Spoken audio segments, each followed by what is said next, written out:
Internet. Internet has provided us with a lot of opportunities, like we can connect with everyone in an instant, and it has provided us with a lot of curses as well. Uh, One of these curses is cyberbullying.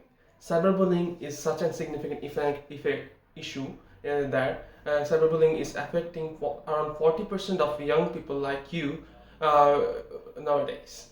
So we have to talk about it, we have to understand it, we have to educate ourselves about it, and we have to be aware about it so that we can combat it. So in this lesson, we are going to learn about cyberbullying, how it is affecting you and other young people, as well as what can we do about this thing. So before diving into the lesson, let's take a look at the 2 minutes video and try to focus on the characters, how they're feeling. Also try to understand how you would feel in this situation.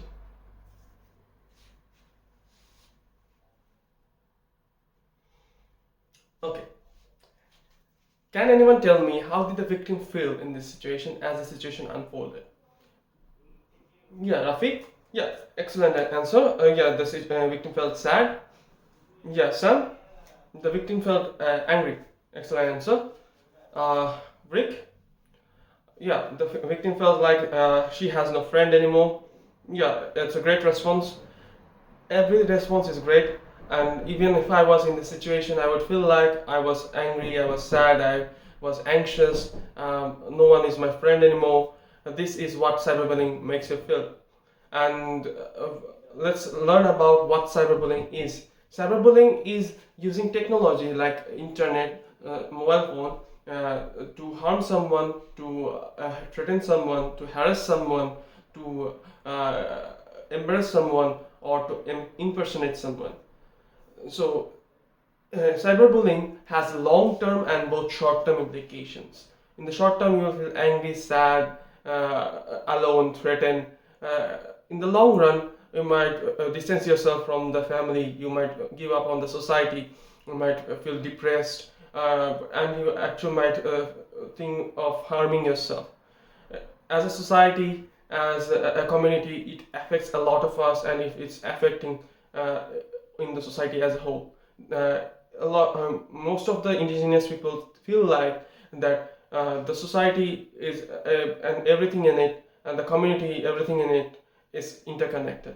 Now, if you compare the society or the community like a pond, and cyberbullying as a stone, if you throw a stone in the pond, it will cause a ripple effect, and it will affect all of us. There is some laws like Summary Offence Act 1988, and as well as enhancing online security act on enhancing online security act 2015, which is aimed to protect the victims as well as deter cyberbullying. So these laws are really helpful in some cases, and the Summary Offence Act was introduced before the internet was big, but there are some clauses of it, and some section of it still applies to cyberbullying. And even though there is nothing explicitly stated about cyberbullying in this law, and the Enhancing Online Safety Act 2015 is explicitly made for combating cyberbullying, and the e-safety commissioner has been introduced in this law. So even though this law works together and is helping a lot of people, but there are some limitations and some challenges and problems faced by this law. One of the problem is that some of the online platform allows to post something anonymously.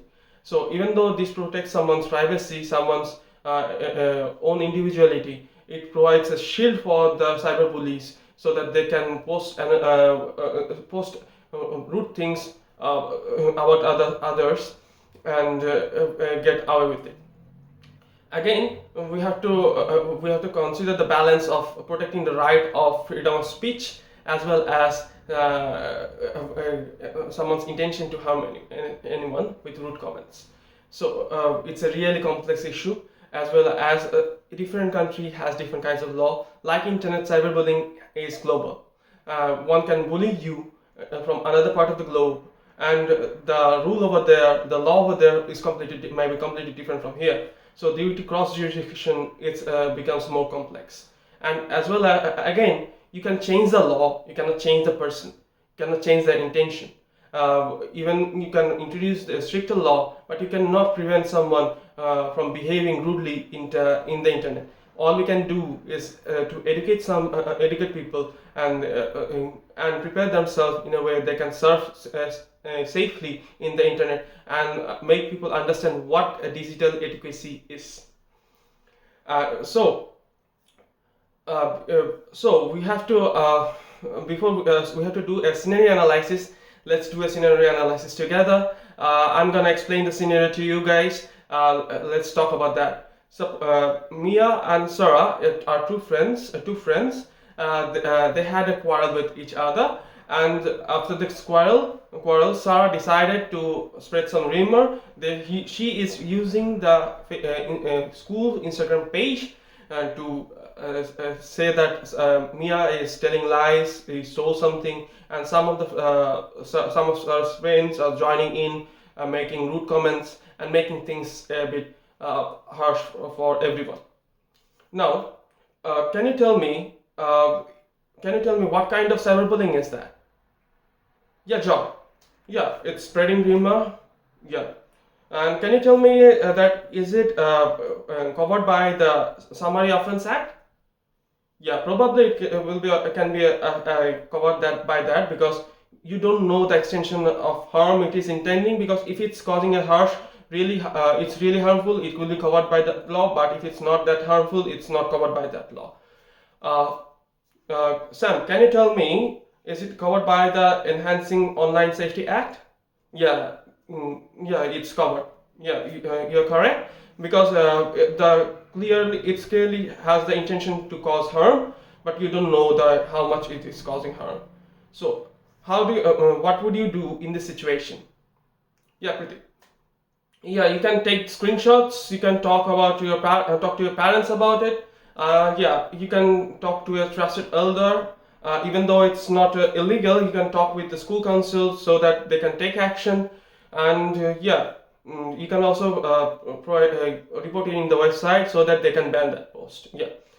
And while you are doing so, you can also always block that person in the internet, and do not engage as cyberbully directly, because it will make things worse. Now let's look some of the strategies so that we can prevent cyberbullying, because the best way of eradicating or removing something is not doing something that it happens, doing something after it happens. It's doing something you can do taking some preventive measures so that it doesn't happen. So the role of the education institution is really high over here. The education institute should include the curriculums so that the students can understand how to roam the internet safely, and make it a safer environment for themselves. And they can learn about digital adequacy, as well as the school can educate the parents of the students, as well as so that they are more aware of the digital platform. The parents should be involved, because the parents should talk with the students, their children freely, and try to learn about what's bothering them. The digital platforms should introduce filtering options so that they can filter out the comments that can be harmful, as well as you can create a peer support system in which the elder persons in the school can navigate the younger persons, so in a way that this environment is safe, and they can help them understand how to surf the internet. So before you go out, can you guys prepare a slogan for the school which can stop cyberbullying? And remember, a simple slogan is not enough to stop cyberbullying. Cyberbullying is prevalent as long as we as a society don't do anything to change it. If we can change ourselves, we can prevent cyberbullying. And remember, you're not alone in this journey. There is help everywhere. You can talk to us, talk to your teachers, and talk to your parents regarding these things.